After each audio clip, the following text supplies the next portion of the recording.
Shalom. Warta pada pagi hari ini, Minggu 18 Oktober 2020. Yang pertama, Romawi 5, rapat majelis. Majelis GKJ Karangayu akan mengadakan rapat rutin pada hari Selasa, tanggal 20 Oktober 2020, pukul 19 WIB, di Gedung Olympus Panjolo. Bagi warga yang berkepentingan dapat menghubungi majelis blok setempat maupun datang ke kantor gereja. Kemudian yang kedua, Romawi 8, yaitu persiapan raker. Majelis GKJ Karangayu akan menyelenggarakan raker atau rapat kerja bersama komisi, blok, dan pepantan. Adapun raker akan diselenggarakan pada Minggu 15 November 2020 di Gereja Olympus Panjolo. Yang kedua, untuk mempersiapkan materi raker, diharapkan seluruh komisi, blok, dan pepantan untuk membuat laporan kegiatan tahun 2020 dan program kegiatan tahun 2021. Dan yang ketiga, laporan dan program kegiatan tersebut diserahkan majelis selambat-lambatnya tanggal 3 November 2020. Kemudian yang ketiga, Romawi 13, yaitu penerimaan persembahan Yoyo Unduh-Unduh. Untuk sementara memang ini mungkin masih bisa bertambah, itu sudah tertera di warta, bisa Bapak Ibu baca. Kemudian yang keempat, Romawi 14, yaitu susunan panitia sidang Sinode GKJ. Ya. Jadi ini kebetulan ketuanya adalah Bapak Pendeta Nathanael Kriswanto. Oleh sebab itu mungkin banyak sekali warga GKJ Karangayu yang menjadi panitia juga. Oleh itu bisa Bapak Ibu baca di warta tersebut. Kemudian yang kelima yaitu bahwa kebaktian pada pagi hari ini dipimpin oleh Pendeta Windu P. Hadi Sasono, beliau dari GKJ Kertanegara. Untuk itu majelis mengucapkan terima kasih. Demikian penekanan warta. Terima kasih atas perhatiannya. Selamat beribadah. Tuhan Yesus memberkati. Amin.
Kita awali ibadah kita pada hari ini dengan mengucapkan dalam hati masing-masing demikian. Tuhan yang menciptakan langit dan bumi adalah sumber pertolongan kami. Kasih karunia dan damai sejahtera dari Allah Bapa kita dan Tuhan Yesus Kristus ada pada saudara sekalian Amin. Dipersilakan duduk.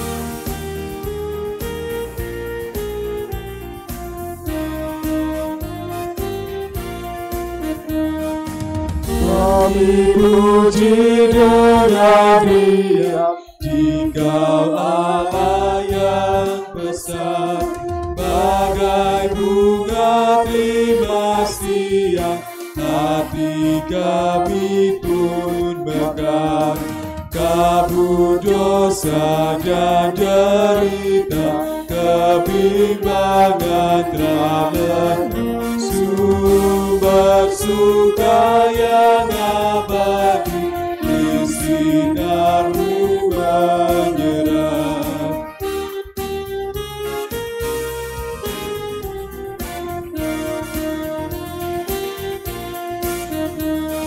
Semuanya yang Kau cipta memantulkan sinar-Mu.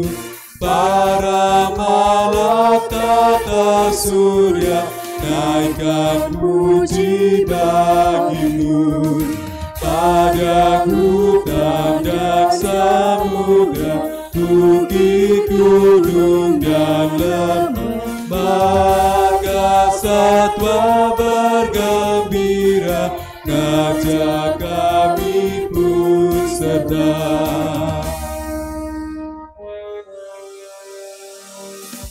Saudara-saudara, setelah kita memuji Tuhan dengan puji-pujian tadi, maka saat ini kita akan menerima firman Tuhan di dalam Injil Matius 22 ayat 37 sampai 40 demikian.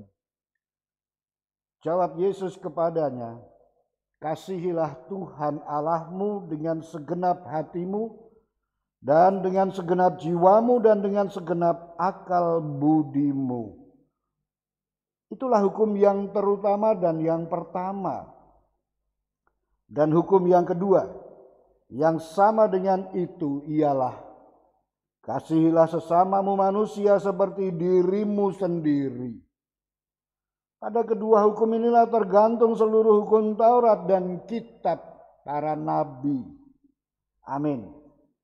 Saudara, sebelum kita memasuki doa pribadi, saya akan sedikit menjelaskan tentang Matius 22 ayat 37 sampai 40 ini. Saudara, di sana tertulis, kasihilah Tuhan Allahmu dengan segenap hatimu. Hati itu bisa berarti angan-angan, pikiran, bisa berarti juga semangat. Tetapi kata hati di sini diterjemahkan dari istilah kardia. Kalau saudara mendengar istilah kardia, ada dokter kardiolog, artinya ahli jantung. Jadi kalau kita terjemahkan secara harafiah,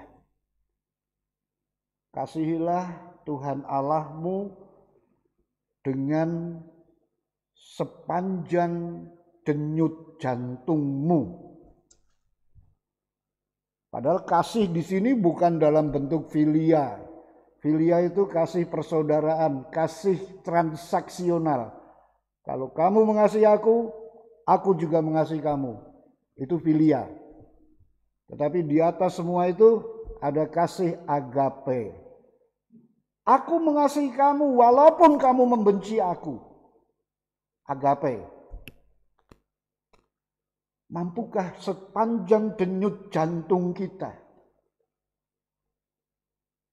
mengasihi siapapun dengan kasih agape? Tidak. Saya dan kita semua tidak akan pernah mampu. Hanya satu orang yang bisa melakukan itu, Yesus. Mari saudara-saudara, kita mengakui di hadapan Tuhan bahwa perintah ini walaupun sering kita dengar, tetapi sering kita gagal. Karena kita tidak mampu mengasihi siapapun, bahkan suami atau istri atau anak-anak atau orang tua kita, dengan kasih agape. Padahal perintahnya jelas. kasih agape di sepanjang denyut jantung kita. Dan sebetulnya itu juga pengakuan bahwa kita gagal. Kalau gagal berarti kita tidak layak. Tetapi marilah kita akui kegagalan kita di hadapan Tuhan dalam doa pribadi kita. Mari kita masuki saat doa pribadi kita. Dalam doa ini, kita mengaku kesalahan dan dosa kita, kegagalan kita.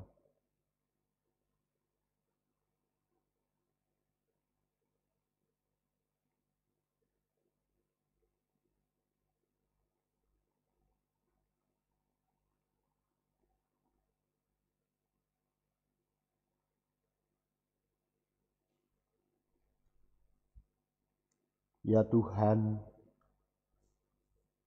Tuhan mendengar doa kami dalam hati kami. Doa pengakuan dosa kami, sekaligus penyesalan bahwa setiap saat sebetulnya kami adalah orang-orang gagal. Gagal mewujudkan sabda di dalam kehidupan kami. Kami seringkali membenarkan diri kami, mencari berbagai alasan untuk menganggap diri kami paling benar. Tetapi ya Tuhan, pada saat ini kami buka semuanya di hadapan Tuhan, bahwa kami gagal dan mohon ampun. Ampuni kami Tuhan dalam kemurahan dan belas kasihan Tuhan. Kami hanya bisa mengandalkan Tuhan di dalam Yesus Kristus yang menebus kami semua. Dan mempercayakan hidup kami hanya di dalam tangan Tuhan.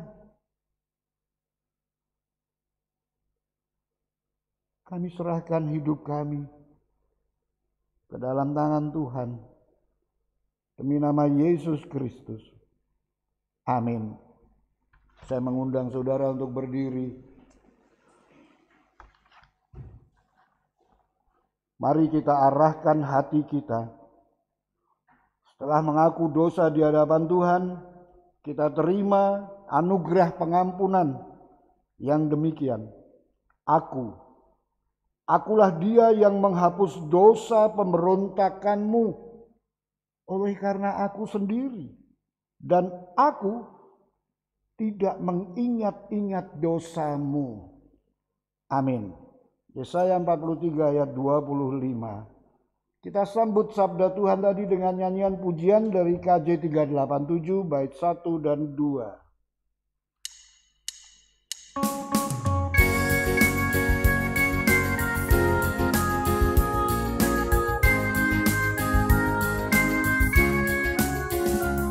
Tuhan Allah memberi rahmat-Nya padaku, dan Kristus sudi menebus yang hina bagaiku.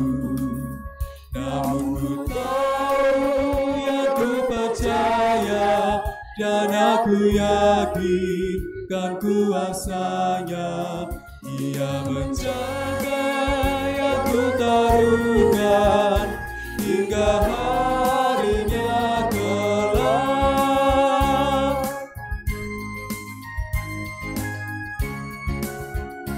Ku heran oleh rahmat-Nya, hatiku beriman, dan oleh kuasa sabda-Nya jiwaku pun tentram.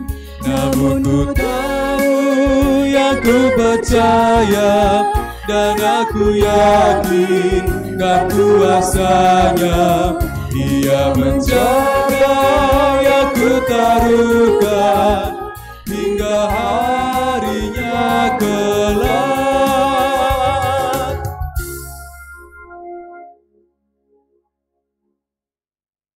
Saudara-saudara, mari kita satu dalam doa sebelum membaca dan merenungkan firman Tuhan. Mari kita berdoa. Kami semua datang kembali kepada Tuhan dalam doa kami, Tuhan. Jiwa kami, hati kami, pikiran kami saat ini menyatu, terpusat kepada Tuhan yang di dalam Yesus Kristus selalu mengasihi dan menjaga kami semua. Yang saat ini Tuhan, kami semua siap membaca Alkitab. Alkitab yang berisi pekerjaan tangan Tuhan baik kepada dunia maupun kepada kami semua. Dan ya Tuhan, kami mohon pertolongan Roh Kudus-Mu agar kami bisa mengerti apa yang kami baca dan kami renungkan. Kemudian pengertian-pengertian itu kami pahami dan kami lakukan setiap saat dalam kehidupan kami. Berkati kami semua Tuhan, agar kami selalu dimampukan mengingat dan melakukan sabda Tuhan dengan sepenuh hati, bukan setengah hati. Tuhan, kami semua sadar keterbatasan, bahkan kekurangan, dosa-dosa kami. Tetapi kami semua hanya mengandalkan Tuhan yang kami meyakini berkarya dalam nurani masing-masing. Kami berdoa dalam nama Tuhan Yesus. Amin. Saudara-saudara, bacaan hari ini diambil dari Injil Matius 22.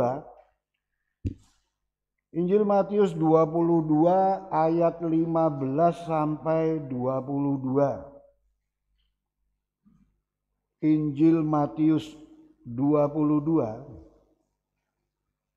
ayat 15 sampai 22.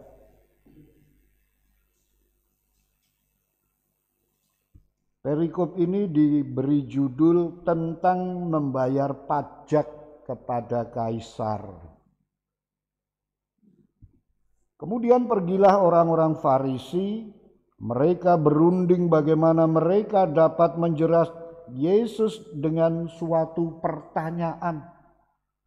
Mereka menyuruh murid-murid mereka bersama-sama orang-orang Herodian bertanya kepadanya, "Guru, kami tahu engkau adalah seorang yang jujur dan dengan jujur mengajar jalan Allah, dan engkau tidak takut kepada siapapun juga sebab engkau tidak mencari muka. Katakanlah kepada kami pendapatmu. Apakah diperbolehkan membayar pajak kepada kaisar atau tidak?" Tetapi Yesus mengetahui kejahatan hati mereka itu lalu berkata, "Mengapa kamu mencobai aku, hai orang-orang munafik? Tunjukkanlah kepadaku mata uang untuk pajak itu."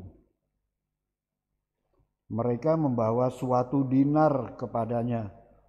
Maka ia bertanya kepada mereka, "Gambar dan tulisan siapakah ini?"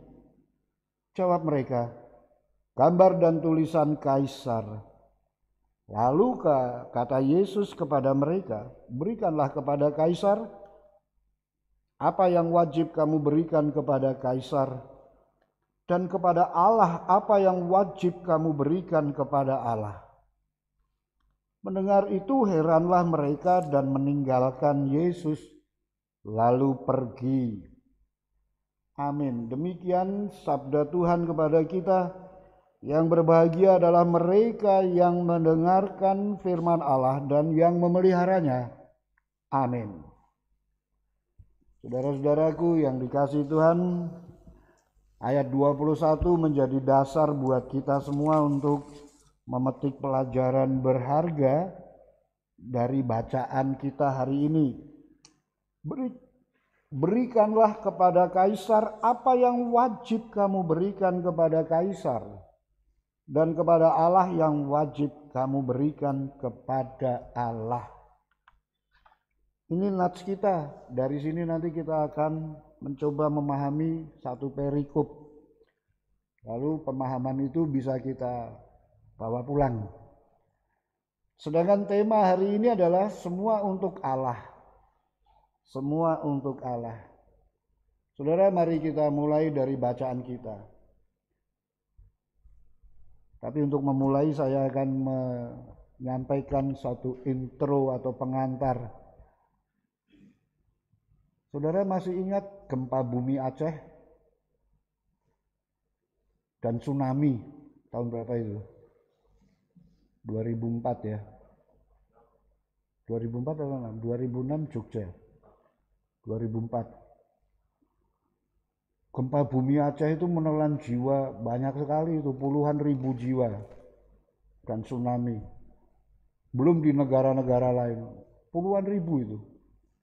Sehingga waktu itu pemerintah menetapkan hari perkabungan nasional.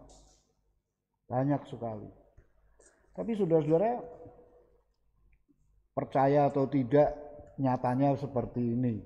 Fakta yang terjadi di Pulau Semeulue, kalau bahasa Aceh kan EU dibaca EU.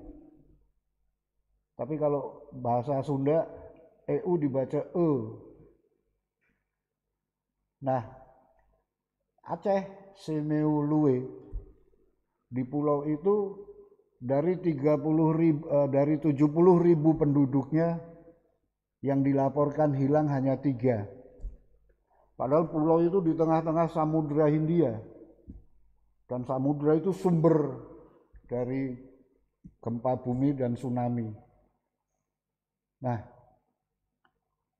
ada apa di sana? Apakah masyarakatnya begitu ampuh? Ataukah di sana ada benteng tinggi yang menjaga mereka? Ada benteng, tapi bentengnya tidak kelihatan. Bentengnya benteng yang tidak kelihatan, bukan benteng goib ya, tapi benteng ingatan. Benteng ingatan. Bagaimana ini? Nah, saudara-saudara, jadi sekitar awal tahun 1900-an dan banyak lagi peristiwa yang sebelumnya terjadi, daerah itu memang daerah langganannya tsunami. Langganan, walaupun jarak antara yang satu dengan yang lain puluhan tahun. Pada awal-awal mereka yang mengalami tsunami, lalu ada yang masih hidup. Kemudian yang masih hidup itu menciptakan satu karya cerita atau kisah. Dan kisah itu kemudian dijadikan semacam kidung masyarakat setempat. Inti dari kidung itu adalah mengingatkan kepada siapapun yang mengerti bahasa itu dan juga mengingat-ingat, mencatat. Intinya adalah jika kamu melihat air laut surut menjauh dari pantai dan ikan-ikan menggelepar, jangan kamu kejar ikan-ikan itu. Tapi justru kamu harus lari ke bukit yang paling tinggi. Rupa-rupanya ini menjadi semacam kebiasaan. Jadi setiap orang menyanyikan nyanyian itu sambil melakukannya dan mengingat-ingat. Seperti tadi, Kidung Jemaat 3. Kidung Jemaat 3 itu, itu kan jadi lagu atau nyanyian rohani yang mungkin di luar kepala mbuh ning kene apa ning kene apa ning kene, tapi di luar kepala kita sudah bisa mampu menyanyikannya ya. Nah, walaupun sudah di luar kepala tapi belum tentu masuk ke hati. Tapi orang-orang Pulau Semeulue tadi diajari lagi bahwa ketika kamu menyanyikan nyanyian-nyanyian itu, ingat, endapkan itu dalam hatimu. Sebab ini adalah satu jalan keselamatan hidup generasi mereka. Jadi ketika tahun 2004, tanggal 26 Desember, saya ingat itu ketika itu habis Natal kok. 26 Desember. Gempa terjadi dan banyak negara mengalami tsunami yang luar biasa dahsyat. Yang paling parah Indonesia. Tapi di pulau itu dilaporkan hanya 3 orang hilang. Mungkin yang 3 orang itu hilangnya entah menggunakan kesempatan itu untuk lari atau bagaimana, ya tidak tahu, tapi hilang. Dari 70.000 jiwa. Karena mereka merasakan goncangan dahsyat di bumi, kemudian air laut surut, mereka lari semua ke gunung. Selamatlah mereka. Jadi saudara-saudara, kekuatan dahsyat dari ajaran yang terdapat di dalam nyanyian yang disebut Smong itu luar biasa.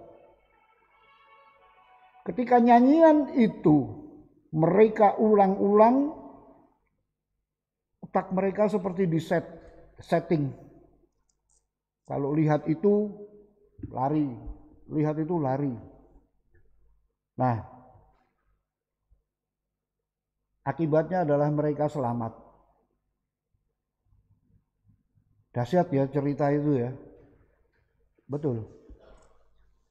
Itu kan kalau kita tarik dalam kehidupan kita setiap hari, kita diajari oleh guru kita 1 tambah 1 sama dengan 2. Apa ada yang lupa itu?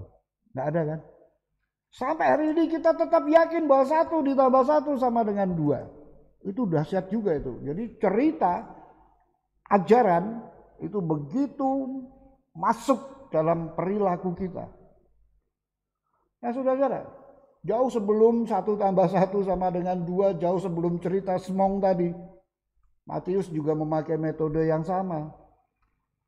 Matius memakai metode yang sama untuk mengajarkan ajaran tentang Yesus. Yang kita baca tadi Matius 22. Karena Matius punya keyakinan ketika cerita ini, cerita tentang Yesus itu disampaikan, dibaca oleh siapapun, pasti akan menimbulkan imajinasi dalam diri setiap orang yang membacanya. Apakah imajinasi ini menerima dan percaya lalu melakukannya, atau sebaliknya, imajinasi itu menolak lalu membuang? Yang penting bahwa sudah membentuk satu cerita di otak pembaca atau pendengar. Nah, saudara-saudara, Matius menggunakan cerita tentang perbuatan kisah Yesus yang ketika itu dicobai oleh orang-orang Farisi dan kaum Herodion. Kaum Herodian ini adalah orang-orang yang menjadi pengikut Herodes. Mereka adalah para ahli pikir. Mereka adalah ahli strategi militer, politik, keuangan, dan sebagainya. Herodian. Dan mereka mengabdi sepenuhnya kepada penguasa yang namanya Herodes. Jadi latar belakangnya Herodian itu. Kemudian Farisi. Farisi itu yang orang setiap hari baca kitab Talmud, baca kitab Taurat. Mereka hafal. Hafal luar biasa. Jadi kolaborasi antara Farisi dan Herodian. Orang-orang yang hebat. Mereka berkolaborasi untuk apa? Untuk menjebak Yesus. Jebakan Batman. Nah, Menjebak dalam hal apa sekarang? Apa sih pentingnya menjebak Yesus? Saudara, kalau kita mengikuti bacaan Injil Matius dari pasal 1 sampai pasal 22 ini, banyak orang merasa terancam oleh Yesus. Loh, apakah Yesus itu mematikan? Tidak. Tetapi Yesus justru menjalani kehidupannya dengan jujur, dengan ketulusan. Rupa-rupanya dari situ lalu terjadi perlawanan dari sekelilingnya. Yang lainnya barangkali tidak bisa seperti Yesus, tetapi tidak mau mengungkapkan, kalau begitu aku belajar kepadamu, aku menjadi pengikutmu. Tidak, tapi malah melawan secara terang-terangan atau secara diam-diam. Dan kaum Farisi menggunakan keahlian Herodian, orang-orang Herodian, untuk menunjukkan bahwa mereka tidak suka kepada Yesus. Apa yang tidak disukai oleh mereka dalam diri Yesus? Yesus orang jujur. Bahkan disebut di dalam bacaan kita, engkau tidak takut kepada siapapun, karena engkau tidak mencari muka orang golek alem. Pamrihnya hanya takut kepada Allah. Barangkali kemudian jalan hidup yang seperti itu mengancam orang-orang yang tidak jujur. Barangkali juga kemudian jalan hidup Yesus yang takut kepada Allah Bapanya itu justru menjadi serangan. Loh, kok bisa? Ya bisa karena mereka terbiasa tidak jujur. Orang-orang Farisi dan kaum Herodian tadi. Dan karena tidak jujur itulah mereka mendapat kekuasaan. Dan karena ada satu tokoh yang kemudian muncul secara bertolak belakang.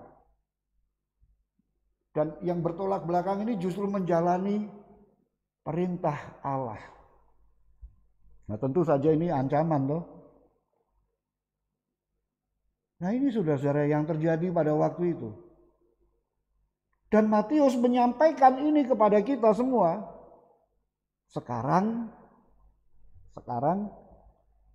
pilihlah menjadi seperti Farisi atau menjadi seperti Herodian atau menjadi seperti Yesus. Resiko menjadi seperti Yesus itu ya selalu dijebak. Jebakan-jebakan. Cerita dalam Matius 22 ayat 15 sampai 22 itu berusaha membangun pikiran dalam otak kita masing-masing untuk berani mengambil keputusan. Saudara-saudara, kalau suatu saat ketika kita merasa bahwa cara kita berpakaian sudah patut dan pantas, layak dan sopan, tapi kemudian ada seorang anak kecil yang mengkritik kita, "Nggak pantas kamu pakai pakaian begitu."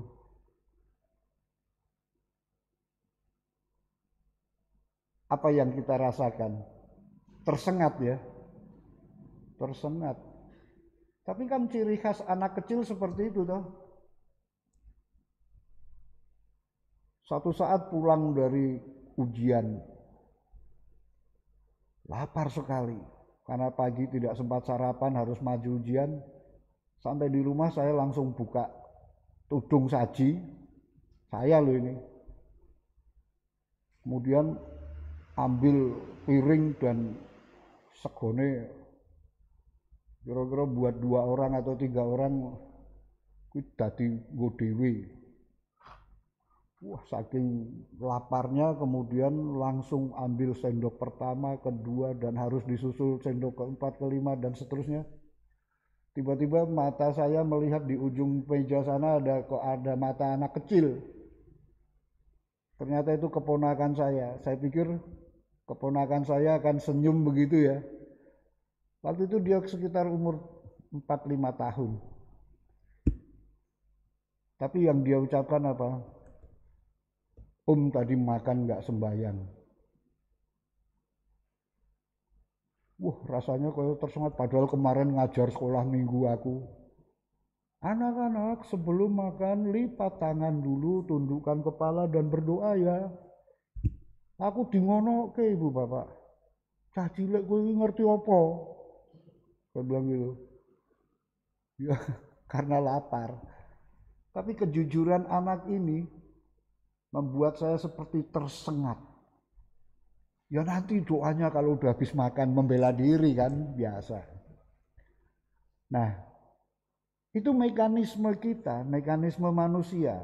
Kinerja manusia selalu mencoba membenarkan diri, membela diri, dan menangkis kejujuran.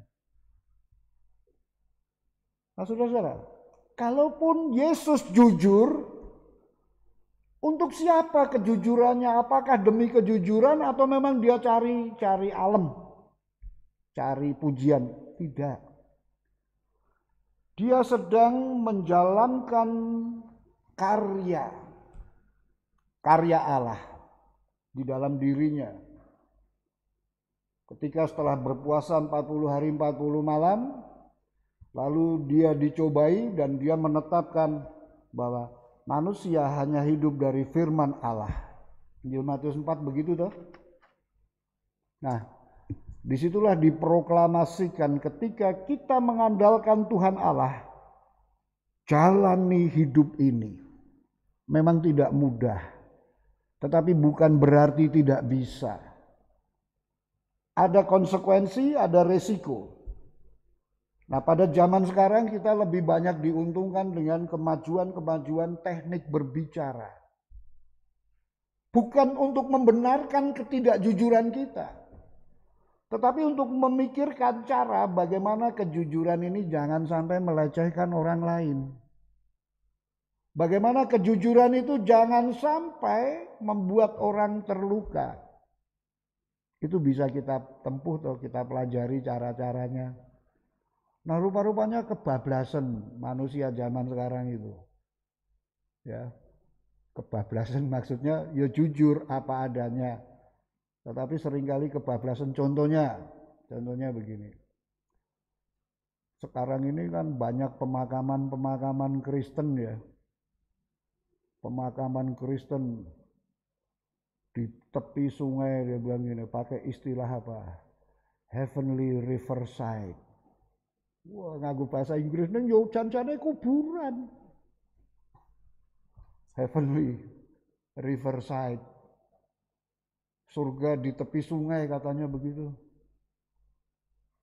Ada muatan bisnisnya. Nah, ya itu sih bukan masalah ya, bukan masalah. Tetapi bagaimana kita bisa memanfaatkan cara berkomunikasi untuk menyatakan kejujuran. Nah, kalau yang ekstrim itu seperti yang dilakukan oleh Ahok. Tapi apakah kita siap atau tidak dengan cara Ahok? Masing-masing bisa menimbang. Tapi yang penting adalah bagaimana sikap hati kita, jantung kita yang berdegup, berdenyut mengasihi Allah. Yang terpenting itu motivasinya, pamrihnya, pola pikirnya. Kalaupun aku jujur itu untuk Tuhan. Tapi bagaimana Tuhan kejujuranku supaya tidak melukai orang lain? Kita bisa minta cara. Kenapa saya katakan kita bisa minta cara? Saudara, satu saat ketika saya perkunjungan di tempat warga gereja, kemudian terungkap seorang ibu yang waktu itu usianya sekitar 77 tahun. Dia cerita begini, Pak,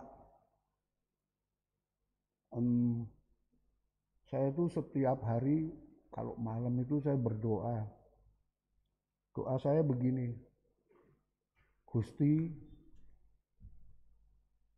yen paduka mangke nimbali kula sowan ing ngarsa paduka, kula kapundhut katimbalan, kula nyuwun supados sampun ngantos ngrepoti anak, mantu, putu.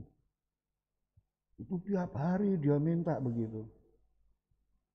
Nah, pada tanggal 24 Desember harusnya perayaan, itu 24 Desember malam gitu ya.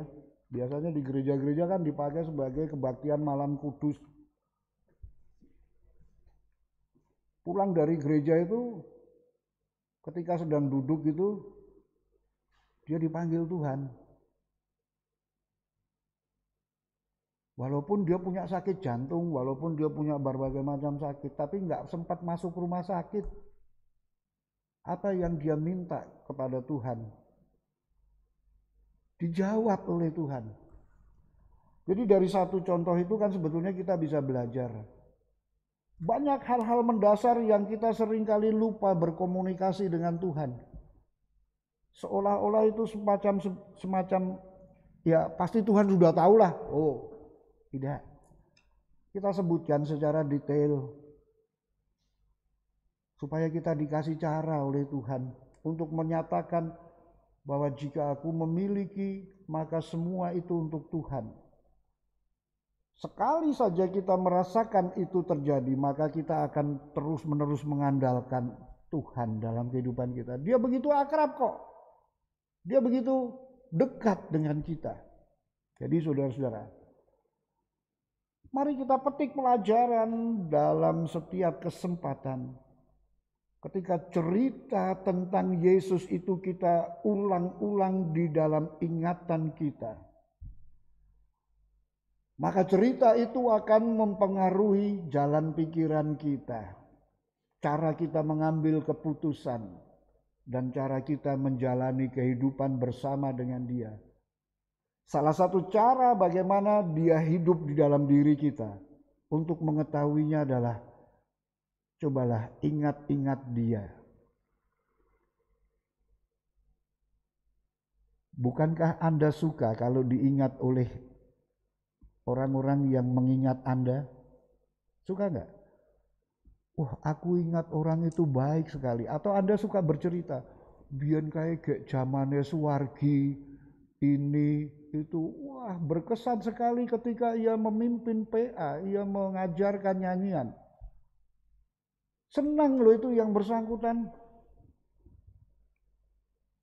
Nah kalau manusia saja senang, maka sebetulnya Tuhan itu juga bahagia sekali ketika Anda mengingat-ingat kebaikannya.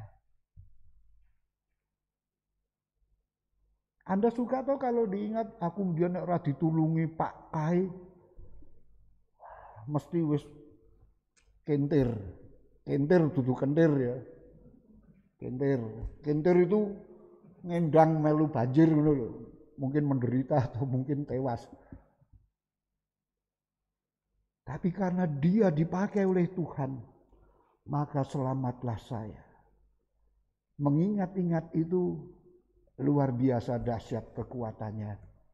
Mari kita ingat-ingat kebaikan Tuhan dalam perjalanan hidup kita. Semuanya untuk Allah. Tuhan Yesus memberkati saudara sekalian. Amin. Mari saudara-saudara sejenak kita masuki saat teduh, kita mengingat-ingat kebaikan Tuhan. Dia yang menuntun Israel masuk tanah perjanjian. Dia hidup dalam hidup kita. Dia juga akan memimpin kita di sepanjang perjalanan hidup kita masing-masing.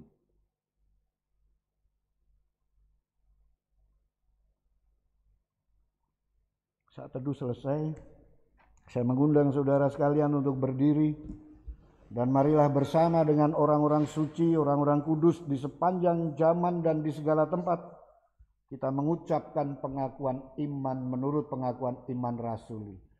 Aku percaya kepada Allah Bapa yang Maha Kuasa, Khalik langit dan bumi, dan kepada Yesus Kristus, anaknya yang tunggal Tuhan kita, yang dipandung daripada Roh Kudus, lahir dari anak darah Maria, yang menderita di bawah pemerintahan Pontius Pilatus, disalibkan, mati, dan dikuburkan, turun ke dalam kerajaan maut.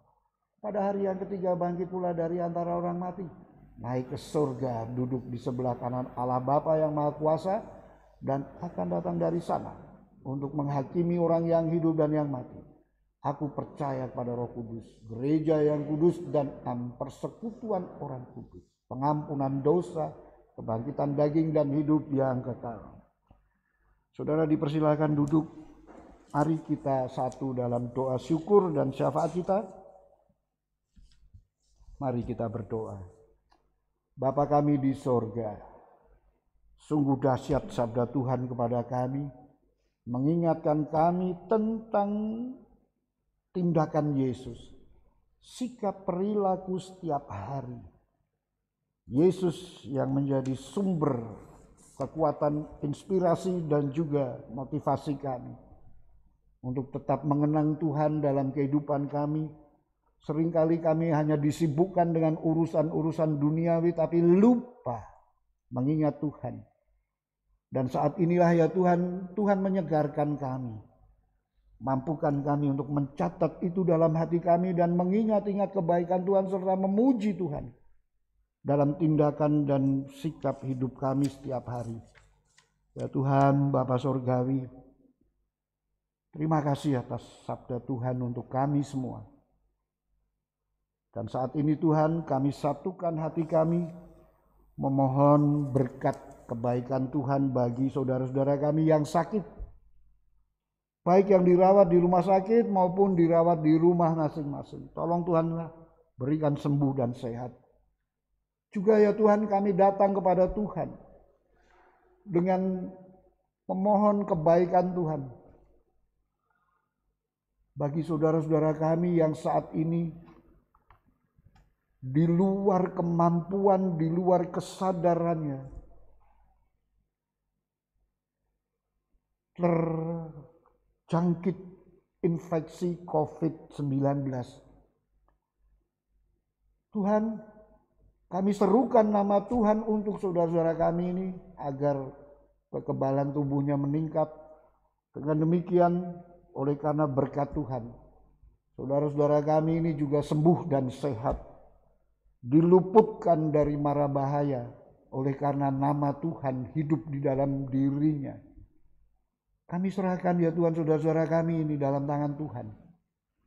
Doa kami juga ya Tuhan, bagi keluarga-keluarga, bagi jemaat GKJ Karangayu, dalam segala aktivitasnya Tuhan sertai, Tuhan pakai sebagai saksi-saksi Kristus. Dan juga keluarga-keluarga kudus milik Tuhan, seperti saat ini kami menjalani bulan keluarga di setiap bulan Oktober. Berkati keluarga-keluarga, berkati seorang ayah, seorang ibu, juga anak-anak, kakek, nenek, Pak D, Bude, Pak Lek, Bule. Tuhan pakai masing-masing untuk menyatakan kasih karunia Tuhan. Bahkan mereka yang menjadi pembantu di rumah kami. Tolong Tuhan berkati satu persatu dalam kasih dan pemeliharaan Tuhan. Ya Tuhan, Bapa Sorgawi, dalam kerangka kehidupan bergereja, saat ini Tuhan, gereja kami di sini sudah merancang berbagai aktivitas pembekalan dalam wujud rapat kerja yang akan dilaksanakan Minggu 15 November yang akan datang. Tolong Tuhan berkati supaya dapat terwujud dengan baik. Juga persidangan majelis gereja tanggal 20 Oktober yang akan datang. Berkati Tuhan supaya majelis gereja mengandalkan Tuhan dalam setiap pengambilan keputusan dan melaksanakannya dengan sepenuh hati. Bapa kami di surga, doa kami juga ya Tuhan untuk panitia pelaksana sidang sinode 29 yang pada periode yang akan datang akan dilaksanakan oleh Bapelklas Pekalongan, Bapelklas Pekalongan Barat, juga Bapelklas Semarang Barat, dan Bapelsin 28. Tolong Tuhan berkati panitia ini dapat merancang terbaik bagi kehidupan GKJ. dalam kasih setiamu Bapa. Kami berdoa demi nama Tuhan Yesus Kristus. Amin.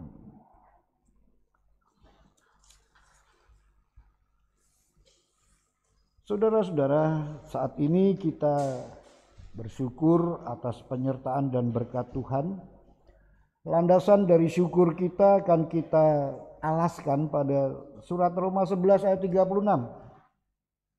Bunyinya demikian. Sebab segala sesuatu adalah dari Dia dan oleh Dia dan kepada Dia. Bagi Dialah kemuliaan sampai selama-lamanya. Amin. Mari saudara-saudara, ini milik Allah. Serahkanlah kepada Tuhan, dan apa yang kita serahkan kepada Tuhan itu, Tuhan sebetulnya tidak butuh, tapi hati kita. Kalau itu benda, Dia tidak butuh karena Dia maha kaya. Tapi hati kita dan semangat kita mengingat nama Dia lewat persembahan kita. Kita kumpulkan persembahan ini dengan diiringi pujian instrumentalia Kidung Jemaat 363.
Mari kita berdoa saudara-saudara atas persembahan ini. Tuhan Bapa kami di sorga, Tuhan yang sangat baik kepada kami semua yang kami sembah dalam Tuhan Yesus Kristus. Terima kasih kami saat ini diberi kesempatan oleh Tuhan untuk mewujudkan hormat dan kasih kami kepada Tuhan melalui persembahan. Tuhan, memang persembahan ini berupa uang. Tetapi ya Tuhan, kami sadar bahwa Tuhan tidak membutuhkan itu, melainkan gereja Tuhan inilah yang membutuhkan untuk pemeliharaan gereja Tuhan. Dan kami juga memohon kiranya Tuhan berkenan menerimanya dan berkenan untuk memakai persembahan ini lewat majelis gereja dalam kerangka pemeliharaan umat, pemeliharaan gereja dalam kasih setia Tuhan. Kami sadar bahwa apa yang kami persembahkan ini belum dapat menunjukkan betapa besar kasih yang kami terima dari Tuhan. Tapi kiranya Tuhan berkenan menerimanya dan menguduskannya. Tuhan Bapa Sorgawi, sebentar lagi kami akan pulang ke rumah masing-masing. Kami mohon dilindungi, diberkati Tuhan, dibungkus Roh Kudus, dijauhkan dari yang jahat ataupun bahaya supaya kami boleh sampai rumah dan menceritakan kepada siapapun tentang kebaikan Tuhan lewat perilaku kami, lewat tindakan, lewat ucapan, dan juga sikap yang jelas dalam kehidupan kami. Ampuni kesalahan dan dosa kami saat kami persembahkan persembahan kami. Demi nama Tuhan Yesus. Amin.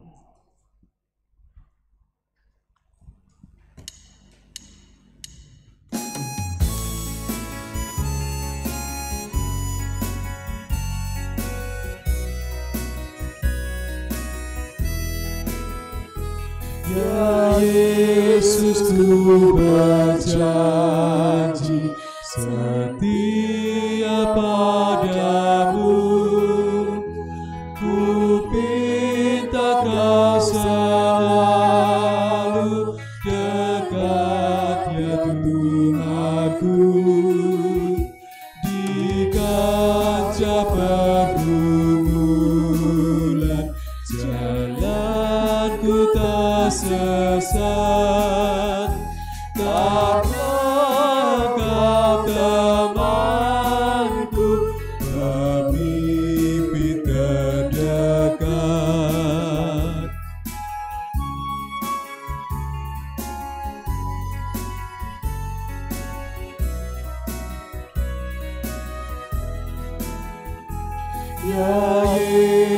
Yesus kau berjanji kepada umat-Mu di dalam kemuliaan kau sambut hamba-Mu, dan aku pun berjanji setia padamu. Berikanlah karunia mengikut-Mu teguh.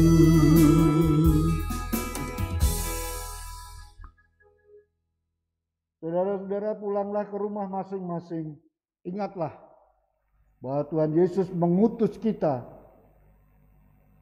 ke dalam perjalanan hidup kita masing-masing, dan terimalah berkat Tuhan. Kasih karunia Tuhan Yesus Kristus dan kasih Allah dan persekutuan Roh Kudus menyertai saudara sekalian. Amin.